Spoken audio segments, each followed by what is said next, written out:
I'm McKenzie, 34, and last month I became a millionaire overnight with a lottery ticket I bought on a whim when I refused to give half to my sister. Brooke, my parents' golden child, all hell broke loose. Nothing prepared me for walking into my apartment and finding my mother burning my lottery check while my father coldly stated, "If you won't share, you won't get a penny." But their smug faces turned to shock when I burst out laughing. Before I tell you why, let me know where you're watching from. Hit that subscribe button and settle in because this family drama has a twist they never saw coming. Growing up in our middle-class suburban home in Ohio wasn't exactly the picture-perfect childhood you'd see in family sitcoms. From the moment my sister Brooke was born when I was 6, it became painfully obvious who the favorite child was. While most parents try to hide their preferences, mine never bothered with such pretenses. When Brooke wanted dance lessons, they found the money when I needed a graphing calculator for advanced math. I worked extra shifts at the local grocery store.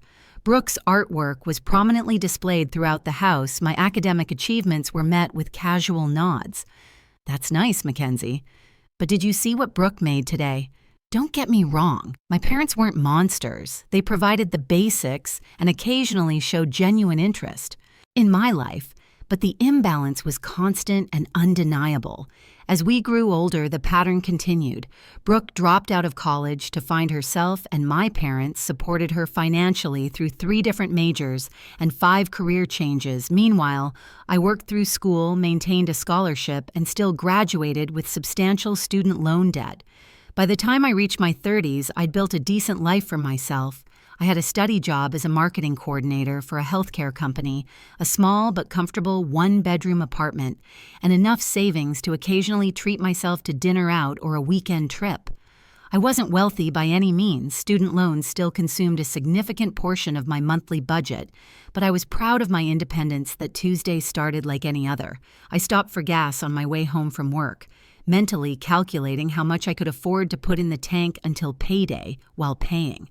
I impulsively added a lottery ticket to my purchase. I rarely played, maybe 2 or 3 times a year when the jackpot made headlines, but something compelled me that day. You never know, right? The cashier said, handing me the ticket with a smile. "Lightning has to strike somewhere," I replied with a laugh, tucking the ticket into my wallet without much thought. That evening, I heated up leftover pasta and scrolled through social media while half watching TV. The lottery drawing came on, and I remembered my ticket. I pulled it out, expecting the usual disappointment of maybe matching 1 number. If I was lucky, the first number matched, then the second. By the 3rd match, I was sitting up straight, heart beginning to race. 4th number, match, 5th match. When the final number matched, I literally stopped breathing. I checked and rechecked the numbers, convinced I was misreading something, but there it was all 6 numbers. According to the announcer, the jackpot was $2. $5 million. I sat in stunned silence for nearly 30 minutes, staring alternately at the ticket and the television. Eventually, I took a photo of the ticket, then placed it in a Ziploc bag and tucked it into my copy of Pride and Prejudice on my bookshelf, the safest place I could think of at that moment. My hands shook as I called my best friend Rachel. "You need to come over now, and I'm not joking or exaggerating," I managed to say. Rachel arrived 20 minutes later, clearly worried. "What's wrong? Are you okay?" Wordlessly, I showed her the ticket and the numbers I'd written down from the broadcast. "Holy shit," she whispered, eyes widening. "McKenzie, holy, is it real?" I asked, my voice small. "Can you check the numbers again? I'm afraid I'm hallucinating." She pulled out her phone and looked up the winning numbers, comparing them to my ticket. "It's real. Oh my God, it's real. You just won $2. $5 million. That night was a blur of disbelief, elation, and fear. Rachel stayed over and we talked until sunrise about possibilities, about what this could mean for my life. For the first time, I could pay off my student loans entirely. I could buy a house, not just any house, but a beautiful home with a yard I could invest, travel, donate to causes I cared about. The next morning, I called in sick to work and contacted the state lottery commission. They confirmed I needed to come to their headquarters to verify the ticket and begin the claim process. Rachel drove me as I was too nervous to get behind the wheel at the lottery office. Officials verified my ticket and identity, explained the process, and informed me about my options. A lump sum payment less after taxes, but immediately available, or annuity payments over several years. They also arranged for a ceremonial big check photo opportunity, though they explained the actual funds would be processed through their financial department and would take approximately 2 weeks as I posed for photos with the oversized check. The reality finally started to sink in. My life had changed forever in an instant, but I had no idea how it would test my relationships and reveal truths about my family that I had always suspected but never wanted to confirm. With the initial verification complete and the ceremonial photos taken, I returned home with a folder full of paperwork, a copy of the novelty check for my records, and a head spinning with possibilities. The lottery officials had strongly advised keeping my windfall private until the funds were secured and proper financial and security measures were in place. Winners often find themselves besieged by long-lost relatives, investment opportunities, and charity cases, the lottery representative had warned. Consider carefully who you tell and when. I knew she was right, but I also felt a strange obligation to tell my family. Despite our complicated relationship, they were still my parents, and despite the favoritism, Brooke was still my sister. Part of me, a part I'm not proud of, also wanted them to see that I had succeeded in this unexpected way. Maybe now they would finally see me. After a few days of deliberation, I decided to share my news during Sunday dinner at my parents' house. A monthly tradition I maintained more out of duty than enjoyment. I arrived early, helping my mother prepare the meal while mentally rehearsing how I would tell them, "You seem different today," my mother observed, eyeing me as she chopped vegetables. "Did something happen at work?" "You could say something happened," I replied, unable to suppress a small smile. "But let's wait until everyone's here." My father joined us asking about my apartment's persistent plumbing issues. Problems I would soon be able to leave behind forever when we sat down to eat. I took a deep breath and decided it was time. "I have some news," I began, my heart pounding. "Something pretty incredible happened last week. I won the lottery." My parents stared at me in disbelief. "The lottery?" my father repeated, "like $20. "No," I said, my voice steadier than I expected. "The state lottery." I matched all 6 numbers. It's $2. 5 million. The silence that followed was profound. Then both my parents erupted in exclamations of shock and congratulations. My mother actually got up to hug me, something that rarely happened in our family. "Oh my goodness, McKenzie, this is unbelievable," she exclaimed. "Wait until Brooke hears this." And there it was. Not even a full minute of celebration before my sister was mentioned. As if on cue, the front door opened and Brooke swept in fashionably, late as usual. "Sorry, I'm late. Traffic was awful. What did I miss?" My mother practically tripped over herself, rushing to deliver the news. McKenzie won the lottery, $2. 5 million. Brooke's expression shifted rapidly from surprise to excitement to something more calculating. She hugged me with unusual enthusiasm. "That's amazing, Mac. We're going to have so much fun with this." I felt a knot forming in my stomach at her use of way. Before I could respond, my father chimed in. "This is perfect timing, actually, Brooke. Tell your sister about your situation." Brooke at least had the decency to look slightly embarrassed. "It's not a big deal, really. I'm just in a bit of a financial bind with the business." The business was her latest venture, an online boutique selling overpriced bohemian clothing that she'd started 6 months ago after abandoning her job at a marketing firm. I'd already heard from my parents that it wasn't going well. "It's more than a bit of a bind," my father corrected. "The credit card debt alone is nearly $30,000, and then there's the inventory loan, Dad." "Please, Brooke," interrupted, shooting him an annoyed look before turning back to me with a practiced smile. "But hey, that's not important right now. This is about your amazing news, though. I mean, if you were thinking about helping family, I wouldn't say no." I sat there, food forgotten as I processed what was happening, not a single question about how I felt about winning, no inquiries about my plans or dreams, just an immediate pivot to how my windfall could solve Brooke's problems. I haven't even received the money yet, I said carefully. There's a whole process, and I need to speak with financial advisors about the best way to use it as if it were already decided. Family helps family, and with so much money you can easily spare enough to clear Brooke's debts and give her business a proper chance. The knot in my stomach tightened. I haven't made any decisions yet. This just happened, and I'm still processing everything. What's there to process? My father asked, his tone. Shifting from celebratory to something harder, your sister needs help and now you can provide it. That's what family does. What about my student loans, I countered, or the fact that I've been living paycheck to paycheck while trying to build some kind of security for myself? Don't I deserve to take care of my needs first? Don't be selfish, McKenzie, my mother said, her voice taking on the disappointed tone I knew all too well. Your sister has a real business with real potential. This could be her big break. And what about my big break? I asked, feeling a lifetime of resentment bubbling to the surface. For once in my life, something amazing has happened to me, and immediately it becomes about Brooke. Brooke's expression turned hurt. I can't believe you're being like this. If I won, I would share with you without hesitation.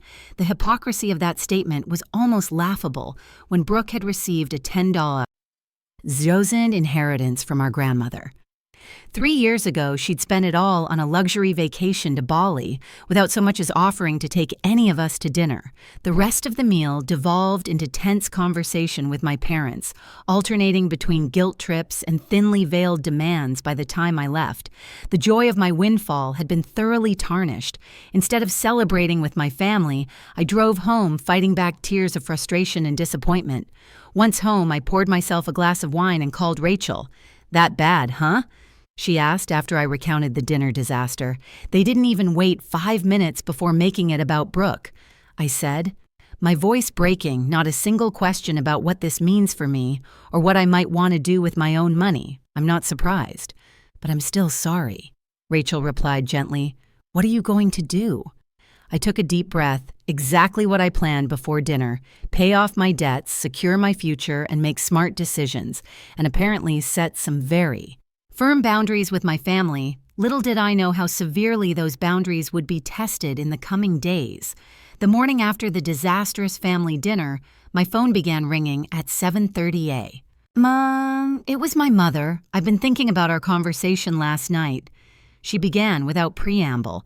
I think you were just overwhelmed, which is understandable, but now that you've had time to sleep on it, I'm sure you see how important it is to help your sister. I pinched the bridge of my nose, already feeling a headache forming.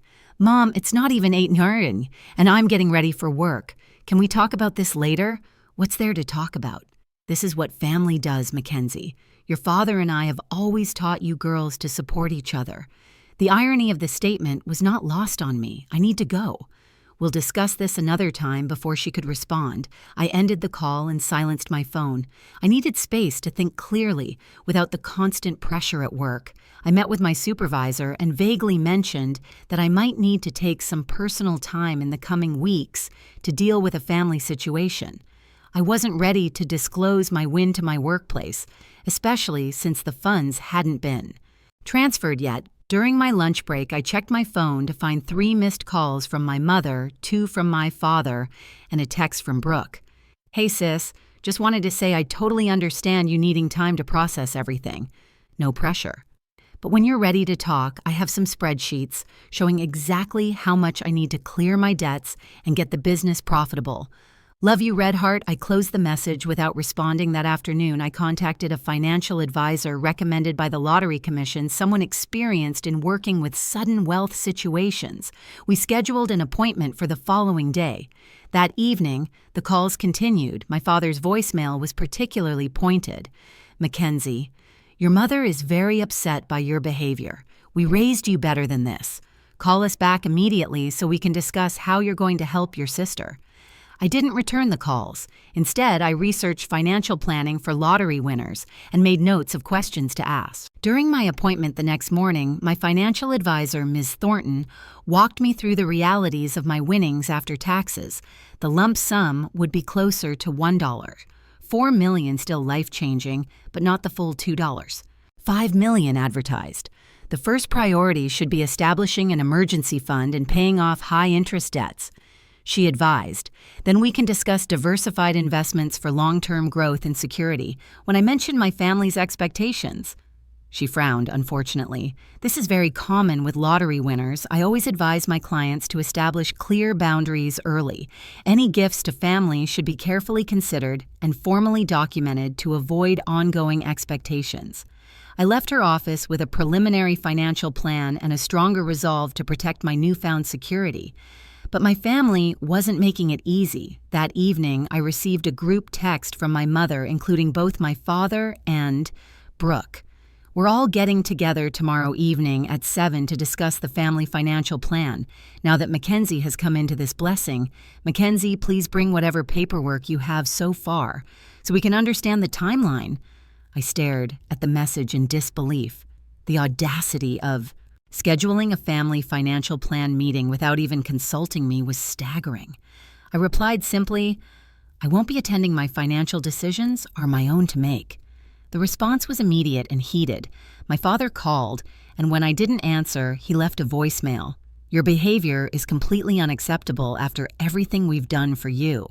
This is how you repay us, by turning your back on your own sister when she needs help. I'm extremely disappointed in you. The barrage continued through the next day. Brooke tried a different approach, sending a long, emotional text about how her business was her dream and how with just a small portion of my winnings, she could make it successful and pay me back someday. Meanwhile, I returned to the Lottery Commission to finalize my decision to take the lump sum payment.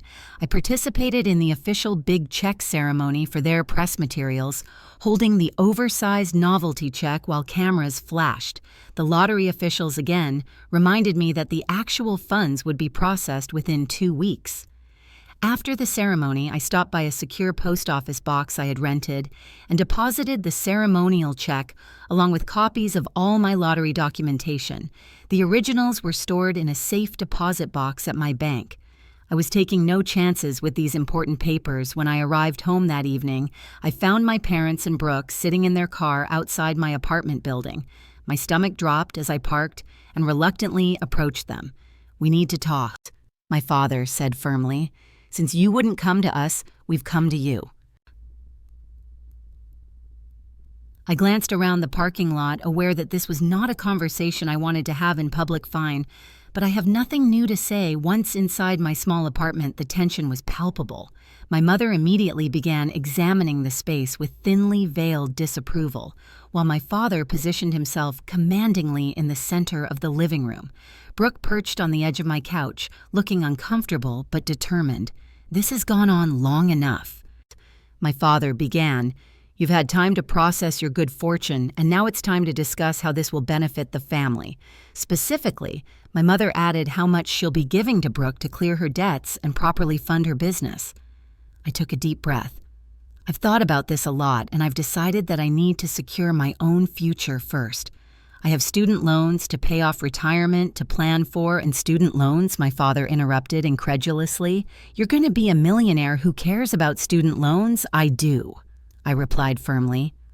I've worked hard to stay afloat with those payments for years, and the money isn't as much as you think after taxes, but still plenty to help your sister.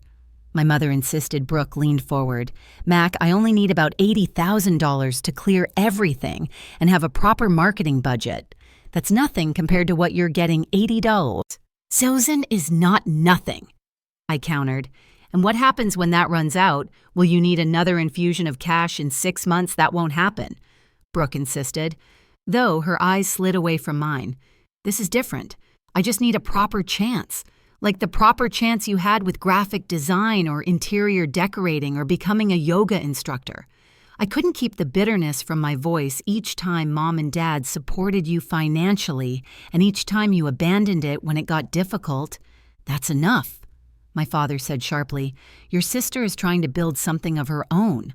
All she needs is adequate capital, which you now have in abundance. This is about family responsibility, McKenzie. Where was this family responsibility when I was working 2 jobs to pay for college? I asked, years of resentment finally spilling over. Where was it when I needed help with the down payment for a car so I could get to work? You've always had different standards for Brooke and me. That's not true, my mother protested. Weakly, it is true, and we all know it. I said, my voice trembling slightly. For once in my life, something good has happened to me, and I deserve to enjoy it without guilt or manipulation. The argument continued for over an hour, growing increasingly heated. My parents cycled through guilt, anger, and even attempts at negotiation. What about 40,000 instead? Brooke alternated between playing the victim and making veiled accusations about my character, finally emotionally exhausted. I asked them to leave. I've made my decision. I won't be bullied or manipulated into changing my mind. My father's face hardened. If this is your attitude, don't expect to remain part of this family. The words hit like a physical blow, but I stood my ground. If your acceptance is conditional on me giving away my financial security, then maybe that's for the best after they left. I collapsed onto my couch, emotionally drained, but oddly relieved. I had finally stood up for myself after decades of accepting second-place status in my own family. But I knew this wasn't over. Not by a long shot. I called Rachel and asked if I could stay at her place for a few days. I need some space for my family, and I don't trust them not to show up again. Of course, she said immediately. Pack a bag and come over. Wine will be waiting. As I packed enough clothes for a few days, I had no idea how prophetic my distrust would prove to be. I spent 3 relatively peaceful days at Rachel's apartment, going to work as usual. But returning to her place rather than my own, my family continued their campaign of calls and texts. But I responded minimally, usually with simple variations of my decision is final. On the 4th day, I realized I needed to retrieve some work documents I'd left at my apartment.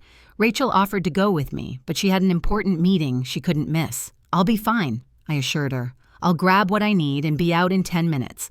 I chose my lunch break thinking my family would be at work or otherwise occupied. As I approached my apartment door, everything seemed normal. I unlocked it and stepped inside immediately. Sensing something was wrong, there were voices coming from my living room. I froze, heart pounding before recognizing my parents' voices. They were in my apartment. For a moment, I considered backing out quietly and calling the police, but anger overrode. Caution, and I strode into the living room. What are you doing in my apartment? I demanded. My mother and father were standing by my coffee table, between them in a small metal trash can I recognized. From my own kitchen, flames were rising from what looked like paper. With a jolt of horror, I realized what was happening. My mother was burning what appeared to be my lottery check. My father turned to me, his expression cold and determined. If you won't share, you won't get a penny. I rushed forward, but the damage was already done. The paper was mostly ash, now flames consuming. What little remained, my mother stepped back, a look of grim satisfaction on her face. Now we can discuss a fair arrangement, she said, since you'll need to reapply for the prize. I stared at them in shock, my mind racing to process what had just happened. How had they gotten in? What exactly had they burned, and most importantly, did they really think this would work? How did you get into my apartment? I managed to ask, my voice surprisingly steady, despite the adrenaline coursing through me. We still had the spare key you gave us last year when you had the flu. My father replied matter-of-factly, you never asked for it back, the violation of my space, the calculated nature of their actions.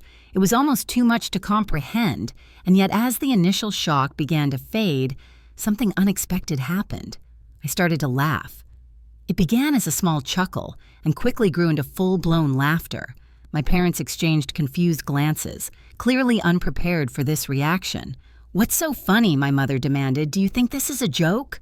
I struggled to compose myself, wiping tears from my eyes. Actually, yes, this is hilarious. You've lost your mind, my father said, his confidence wavering slightly. No, I finally found clarity, I replied, my laughter subsiding, but a smile remaining on my face. Do you really think that's the actual lottery check? Now it was their turn to look confused. My mother glanced at the smoldering remains in the trash can. What do you mean? We saw the photos online. From the lottery commission, you holding the check. That oversized check is a prop for. Photos, I explained, feeling a strange calm settle over me. It's not the actual payment method. No lottery commission hands out real checks for millions of dollars like that. Their expressions began to shift from confusion to uncertainty.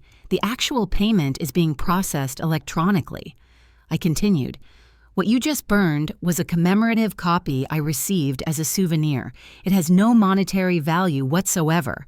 The color drained from my mother's face. My father, always quick to bluster when challenged, shook his head. You're lying. You're just saying that because we destroyed it in response. I pulled out my phone and opened my email, turning the screen toward them to show a message from the Lottery Commission confirming my electronic funds transfer was being processed. The money will be deposited directly into an account I've set up specifically for this purpose, I said calmly. There was never a real check to burn. The silence that followed was deafening. My parents stood frozen, the reality of their failed manipulation sinking in. Finally, my mother spoke, her voice small and suddenly conciliatory. "McKenzie, we were just trying to break into my apartment and destroy what you thought was my financial security," I finished for her. "Yes, I can see that you're blowing this out of proportion." My father attempted his authoritative tone, returning, "We're your parents. We were just trying to bring you to your senses by committing breaking and entering and attempted destruction of property." I shook my head in disbelief. Do you have any idea how unhinged that sounds? Just then, the front door opened and Brooke walked in carrying a takeout bag. She stopped short when she saw me. "Oh, you're here." She looked nervously between me and our parents. "I was just bringing lunch for Mom and Dad while they talked to you, while they trespassed my apartment and tried to destroy what they thought was my lottery check," I corrected, watching her eyes widen. "I didn't know they were going to do that," she protested quickly. "They just said they were going to wait for you to come home so we could all talk again." Whether she was telling the truth or not didn't really matter anymore. The fact that any of them thought it was acceptable to enter my home without permission spoke volumes. "All of you need to leave now." My voice was steady, but there was no mistaking the finality in it. "McKenzie, please." My mother began, her tone shifting to pleading. "We made a mistake. We were just so worried about the family being torn apart over money." "No," I countered. "You were worried about losing access to money. You believe you're entitled to. There's a difference after everything we've done for you." My father started. "That's exactly the problem," I interrupted. "You've convinced yourselves you've done so much for me, when the reality is I've been largely on my own since I was a teenager. You're not entitled to my lottery winnings, and your actions today have shown me exactly who you are." I moved to the door and held it open. "Leave now, or I call the police and report a breaking and entering, your choice." They gathered their things in stunned silence as Brooke passed me at the door. She paused. "This isn't fair. You're being cruel." "No, Brooke," I replied quietly. "Cruel is expecting someone to sacrifice their financial security for your series of failed ventures. Cruel is supporting parents who would break into your sister's apartment to destroy her property. You've always been the favorite, and you've used that to your advantage your entire life. That ends today. After they left, I immediately called a locksmith to change my locks and began researching security systems I could install. I also called Rachel to update her on what had happened. "They did what?" she exclaimed. "That's insane. Are you okay?" Strangely, "Yes," I replied, surveying my apartment. "I think this needed to happen. The illusion is gone now. I see them clearly for who they are, and it's actually liberating." That night I received a flurry of texts from extended family members, aunts, uncles, cousins, all expressing concern about the family rift and urging me to reconsider my harsh stance against my parents and sister. Clearly, My family had been busy spinning their version of events. I didn't bother responding. Instead, I focused on finishing my packing. I had already given notice at my apartment and found a short-term rental in a secure building across town. No one in my family knew the address, and I intended to keep it that way. As I sealed the last box, I felt a weight lifting from my shoulders. The money hadn't even hit my account yet, but I was already experiencing a different kind of wealth, the richness of clarity and the luxury of finally prioritizing myself the day after the burning incident.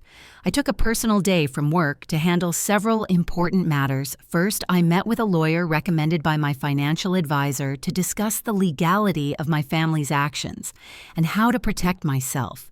Going forward, breaking and entering is a criminal offense, the lawyer, Ms. Patterson, explained, as is destruction of property, even if what they destroyed was ultimately just a souvenir. I don't necessarily want to press charges, I said, still conflicted. Despite everything, I just want them to leave me alone. A restraining order might be appropriate. Then she suggested, and I'd recommend documenting everything in case their behavior escalates further. Next, I visited the bank where I'd set up the account for my lottery winnings. The bank manager assured me that all security measures were in place, including requiring in-person identification for any transactions. We've worked with lottery winners before, she explained. Your account has our highest security protocols. No one can access it without your physical presence and multiple forms of ID as a final precaution. I contacted the Lottery Commission to alert them to my family's behavior. Unfortunately, this happens more often than you'd think, the representative said sympathetically. Rest assured, we will not discuss your winnings with anyone but you, regardless of their claimed relationship. With these safeguards in place, I returned to my newly secured apartment to finish packing for my move the following day. As I sorted through my belongings, deciding what to take and what to donate, my phone rang. It was a number I didn't recognize. Hello? I answered cautiously. McKenzie. It's Aunt Helen. My mother's sister had always been somewhat of a neutral party in family dynamics, neither encouraging my parents' favoritism nor actively opposing it. Aunt Helen, I responded, my tone guarded. I assume you've heard some version of recent events. I've heard your mother's version, she confirmed, but I've known your mother my entire life, so I can read between the lines. What really happened? Something in her voice, a genuine concern without judgment, prompted me to tell her everything from the lottery win to the breaking and entering to the ceremonial check burning. When I finished, she was silent for a moment. They broke into your apartment and burned what they thought was your check. Yeah. She finally asked, her voice a mixture of horror and disbelief. Yes, I confirmed, and they seemed to genuinely believe that would somehow force me to share the money with Brooke. Good Lord, she muttered. I knew your mother could be dramatic, but this is criminal behavior. The irony is, there was never an actual check to burn, I explained. The lottery doesn't work that way. The giant check from the ceremony is just for publicity photos. The real payment is processed electronically. Aunt Helen gave a short, incredulous laugh. So they committed a crime for absolutely nothing. Essentially, yes, despite everything, I found myself smiling at the absurdity of it all. The look on their faces when I explained that to them. I can imagine, she said, Listen, McKenzie, I'm sorry this happened to you, and I'm sorry that your win has been tainted by all this ugliness. You deserve to enjoy your good fortune without this drama. Her understanding was unexpected and touching. Thank you, Aunt Helen, that means a lot for what it's worth, she added. Your mother has been calling everyone in the family trying to rally support for her side, but after hearing what really happened, I think you'll find most of us are appalled by their behavior. After we hung up, I felt a small measure of relief, knowing that at least some of my extended family understood the reality of the situation. The next day, as professional movers loaded my belongings into their truck, my phone began ringing repeatedly. It was my parents. After the fifth call in 10 minutes, I finally answered, What do you want? I asked my patients, exhausted, We need to talk. My father said, his tone notably less commanding than usual. Your mother and I have been discussing things, and we realize we may have overreacted. Overreacted. I repeated incredulously. You broke into my apartment and tried to destroy what you thought was my financial security. That's not overreacting. That's criminal. We were upset. My mother chimed in from what must have been speakerphone. We weren't thinking clearly, but we're your parents, McKenzie. Surely we can move past this misunderstanding. This wasn't a misunderstanding, I corrected her. A misunderstanding is when we miscommunicate about dinner plans. What you did was deliberate and calculated. The point is, my father interjected, we want to apologize and start fresh. Family is more important than money. I agree completely, I replied, which is why I was so shocked that you were willing to destroy our relationship over money. That isn't even yours. There was an uncomfortable silence before my mother spoke again. Brooke is very upset. She feels like you're punishing her for our actions. I sighed, watching as the movers carried out the last of my boxes. I'm not punishing anyone, I'm protecting myself from people who have demonstrated they don't have my best interests at heart. So what now? My father asked. You're just going to cut us off completely for now? Yes, I said firmly. I need time and space. I've arranged for my mail to be forwarded, and I'm moving today. Please don't try to contact me for a while. I'll reach out when... If I'm ready, you can't just disappear, my mother protested, where your family doesn't break into each other's homes and destroy their property, I reminded her. I have to go now. As I ended the call, a text came through from Brooke. I know you're angry, but you're being unfair. I had nothing to do with what Mom and Dad did. Call me when you stop being so selfish. The lack of self-awareness was staggering. I blocked her number without responding that afternoon as I was settling into my new apartment, a modern one-bedroom in a secure building with a 24-hour doorman. I received an email notification from my bank. The lottery funds had been deposited. It was official. I was now a millionaire. I sat on my new couch surrounded by half-unpacked boxes and allowed myself a moment to truly feel the significance of this change in my life. Despite all the family drama, despite the betrayal and hurt, this was still an incredible blessing. My phone buzzed with a text from Rachel, all settled in. How's the new place?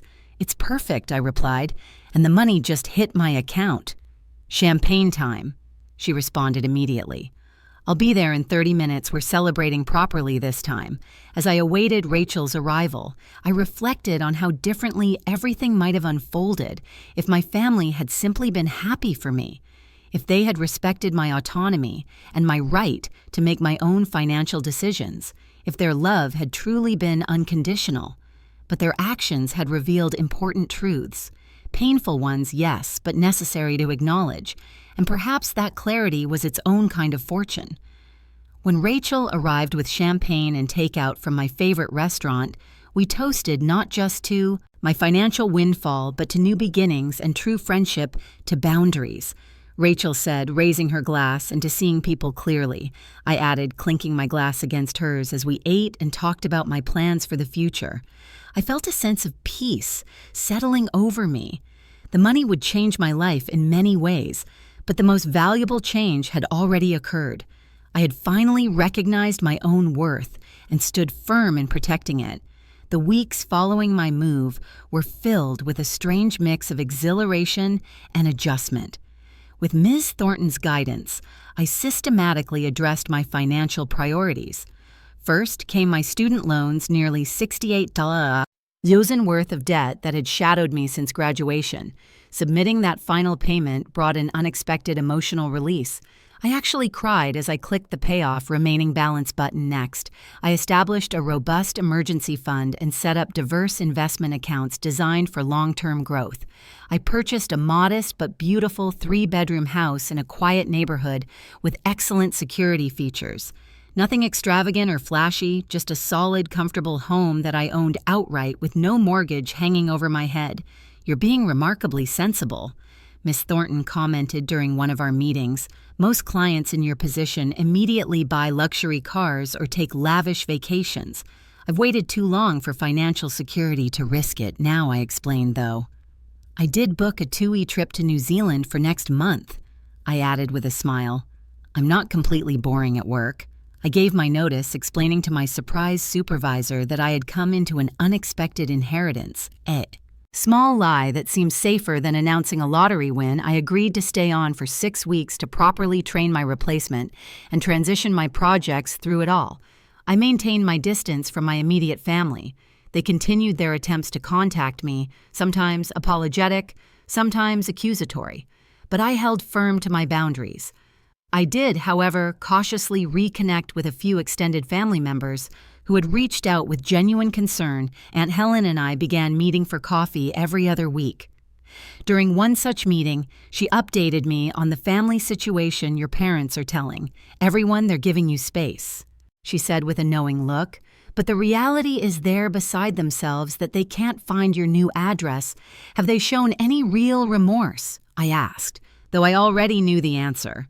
She shook her head. They're convinced they were justified in trying to help you see reason. Your mother actually said they did it because they love you too much to let you make such a selfish mistake. I sighed. And Brooke, well, that's interesting, Aunt Helen said, leaning forward. Her business has officially folded. Apparently she took out some high-interest loans that she can't repay. I'm sorry to hear that, I said, and was surprised to find I genuinely meant it. Despite everything, I didn't want my sister to suffer. Don't be too sorry, Aunt Helen replied. Your parents refinanced their house to bail her out again. I was genuinely shocked. My parents were in their early 60s and had been planning to retire in the next few years. That's their retirement security, I know, Aunt Helen said grimly. I tried to talk them out of it, but they insisted Brooke had no other options. She could get a job like everyone else, I pointed out. That's what I said, but you know how they are with her, always the exceptional child who deserves exceptional support. The conversation left me troubled while I had maintained my boundaries. I didn't wish financial hardship on my parents. I decided to consult with Ms. Thornton about potentially setting up a small retirement fund for them. Not now, but perhaps in the future. When emotions had settled, meanwhile, I was discovering the joy of financial freedom, coupled with purpose. With Miss Thornton's help, I established a modest foundation focused on providing financial literacy education to young adults. I partnered with local community colleges to offer workshops on budgeting, understanding credit, and basic investing principles. All the knowledge I had struggled to acquire on my own, I also made anonymous donations to causes I cared about. A shelter for domestic violence survivors, the public library that had been my sanctuary growing up, and a scholarship fund for first-generation college students. These acts of giving brought me more satisfaction than any luxury purchase could have. I wasn't just changing my own life, I was creating ripple effects that might change others' lives too. Rachel remained my steadfast supporter through all of these transitions when I confessed my guilt about not helping Brooke. Despite having the means to do so, she provided a valuable perspective. Your sister doesn't need a bailout, she needs to learn consequences, Rachel pointed out. If you step in now, you're just replacing your parents as her safety net. Nothing will change. I know you're right, I sighed, but I still feel this nagging guilt. That's because you're a good person, Rachel said firmly. But being a good person doesn't mean being a doormat. You can be generous without being exploited. About 3 months after the burning incident, I received an unexpected email from Brooke. Unlike her previous messages, this one seemed more reflective. I've been doing a lot of thinking about everything that happened. I realize now how entitled I must have seemed about your lottery. When the truth is, I was desperate. My business was failing, and I was too proud to admit it. That doesn't excuse my behavior or Mom and Dad's, but I wanted you to know that I understand better now why you reacted the way you did. I miss my sister. I read the email several times, trying to gauge its sincerity. Was this a genuine moment of growth for Brooke, or another manipulation tactic, now that her financial situation had deteriorated? After careful consideration, I replied with a brief but not unkind message. Thank you for your email, Brooke. I appreciate your reflection on what happened. I'm still processing everything and need more time before considering any kind of reconciliation. I hope you're finding your way forward. Her response came quickly. I understand for what it's worth. I've finally taken a regular job assistant manager at Riverside Cafe. It's not glamorous, but it's stable. Take all the time you need. I'll be here when / If you're ready, this small evidence of Brooke taking responsibility for her own financial situation was the first positive sign I'd seen. While I wasn't ready to fully reconnect, it left me open to the possibility that genuine change might be possible. Eventually, as my new life took shape, I found myself experiencing a profound sense of peace. My days were filled with meaningful work through my foundation, enjoyable hobbies I'd never had time for before, and genuine connections with friends and the extended family members who respected my boundaries. The wealth hadn't changed who I was at my core. I still shopped sales and felt a twinge of guilt when splurging on expensive items, but it had removed the constant background anxiety about money that had been my companion for so long. More importantly, it had catalyzed a necessary transformation in how I viewed myself and my relationships. One evening, as Rachel and I enjoyed dinner on my new patio, she raised her glass in a toast to the unexpected silver lining, she said. Without the lottery, you might never have seen your family so clearly or found the strength to prioritize yourself. I clinked at my glass against hers, reflecting on the truth of her words. Sometimes the greatest gift isn't the money itself, I replied, but what it reveals about the people around you and about yourself 1 year after the lottery, when that changed everything. I stood in the doorway of my home office, surveying the space I'd created for myself. Large windows overlooked a garden that was just beginning to bloom with spring flowers. The walls were lined with bookshelves containing volumes I'd always wanted to read, but never had time for my desk. A beautiful antique I'd carefully restored myself, held a laptop and a neat stack of documents related to my foundation's latest financial literacy program. This room, like my new life, was entirely of my own making. Every element reflected my choices, my values, my vision, not those imposed by family expectations or financial limitations. It was a physical manifestation of the internal journey I'd undertaken over the past year. The path to healing hadn't been straightforward. There were days when I questioned my decisions, when the weight of family estrangement felt heavier than the relief of boundaries. There were nights when I dreamed about reconciliation scenarios, waking with a confused mixture of longing and resolve. My therapist, another investment in myself I'd made after the lottery, had helped me navigate these complex emotions. Healing isn't linear, she often reminded me. And establishing healthy boundaries with family doesn't mean you've stopped loving them. It means you've started loving yourself. That perspective had been crucial. As I cautiously began reconnecting with certain family members, Aunt Helen remained a steady presence, providing updates about my parents and Brooke. Without pressure or judgment, through her, I learned that my parents had finally paid off the refinance mortgage, thanks to my father postponing retirement and taking on consulting work. Brooke, meanwhile, had maintained her job at the cafe and even received a promotion to manager, according to Aunt Helen. She had also joined a financial management group and was slowly working to repair her credit. These positive developments had eventually led me to accept an invitation to meet Brooke for coffee.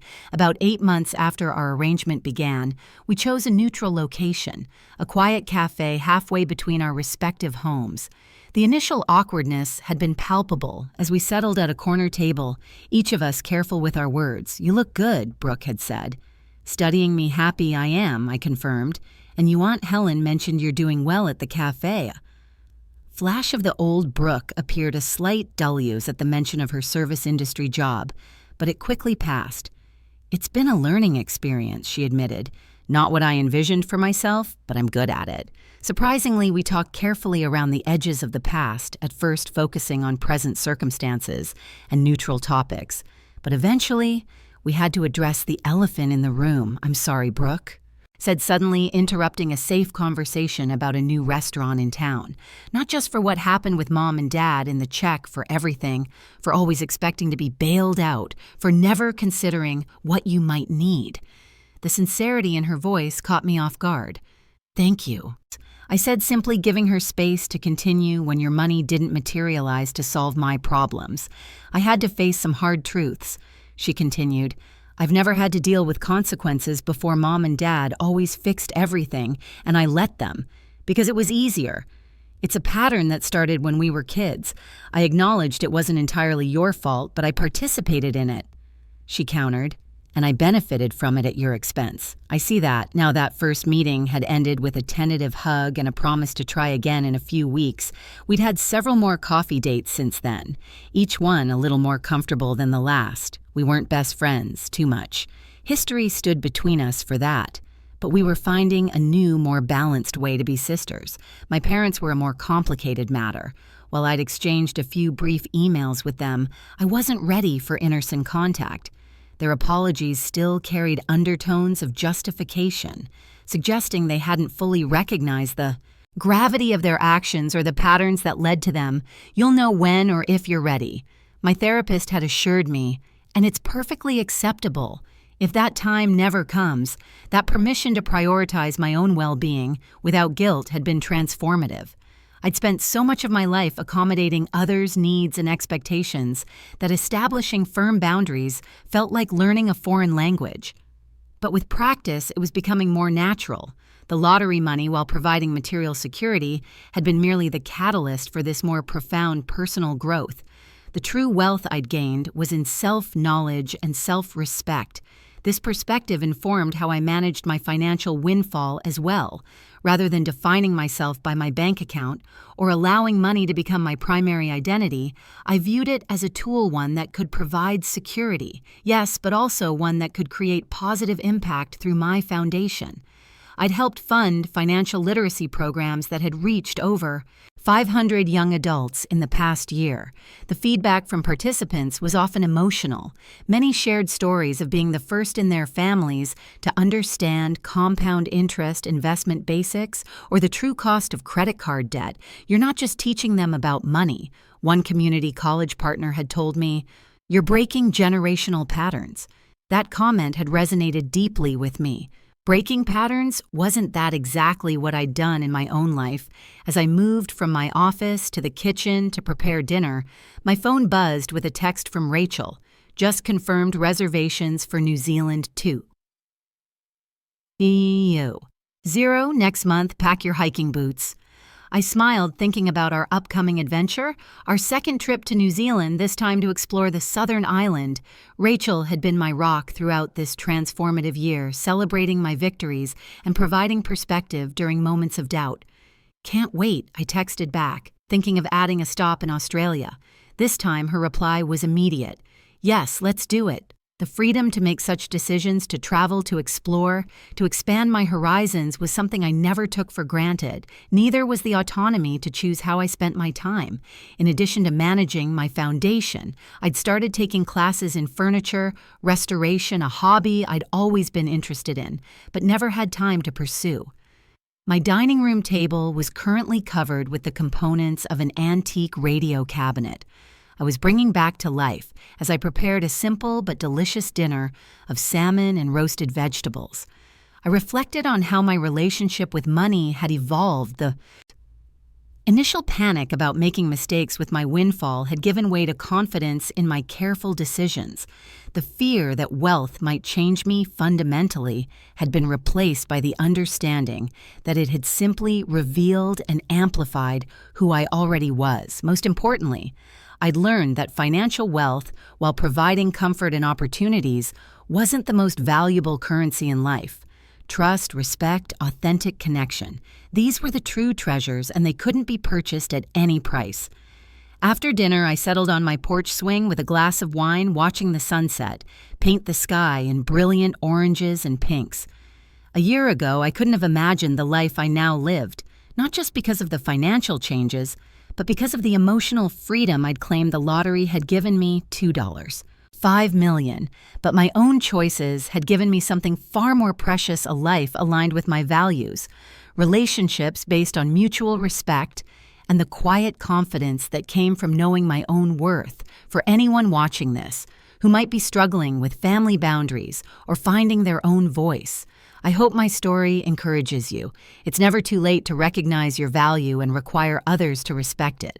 The path isn't easy, but the peace waiting on the other side is worth every difficult step. If my journey has resonated with you, I'd love to hear your thoughts in the comments. Have you ever had to establish difficult boundaries with loved ones? What helped you find the courage to stand firm? Share your experiences below and know that your story matters too. Don't forget to subscribe if you'd like to hear more real-life stories like mine, and hit that like button. If this resonated with you, thank you for listening, and remember, sometimes the greatest twist in your story is the moment you decide to become its author.